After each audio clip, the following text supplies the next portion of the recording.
तेरे महबूब किया रब शबाहत ले कराया हूँ, हकीकत तू इसका कर दे, मैं सूरत ले कराया हूँ।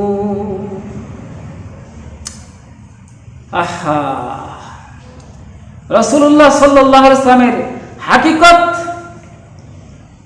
তার যে আদর্শ, হাকিকতে আমরা যদি নাও পাই, অন্তত তার নকলটাও যদি নিয়ে যেতে পারি, আল্লাহ পাককে তো এইটুকু বলতে পারবো যে আল্লাহ, আমি তো হাকিকত নিয়ে আসতে পারি নাই, আমি তো কিছুই নিয়ে আসতে পারি নাই, তবে একটা জিনিস নিয়ে আসছি, তোমার রাসূলের সুরত ধরে আসছি।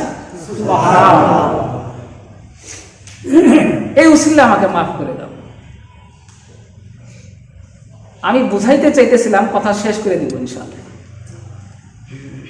আমি বুঝাইতে চাইতেছিলাম, আমার নিজেকেও আমি বুঝাইতে চেষ্টা করতেছিলাম যে রাসূলুল্লাহ সাল্লাল্লাহু আলাইহি ওয়াসাল্লামের স্পর্শে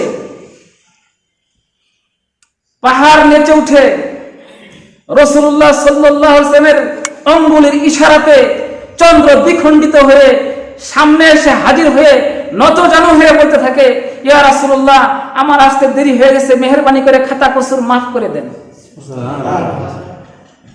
রাসূলুল্লাহ সাল্লাল্লাহু আলাইহি ওয়াসাল্লামের স্পর্শে পাথর সালাম পেশ করে, রাসূলুল্লাহ সাল্লাল্লাহু আলাইহি ওয়াসাল্লামের স্পর্শে মরা খেজুরে গাছ, মাথা কাটা খেজুরে গাছ জীবন পায়।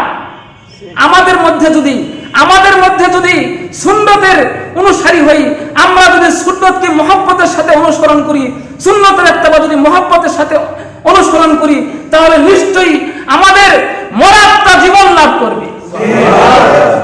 এই কথাটার বুঝ আমার মধ্যে এবং সকলের মধ্যে সৃষ্টি করার জন্যই এই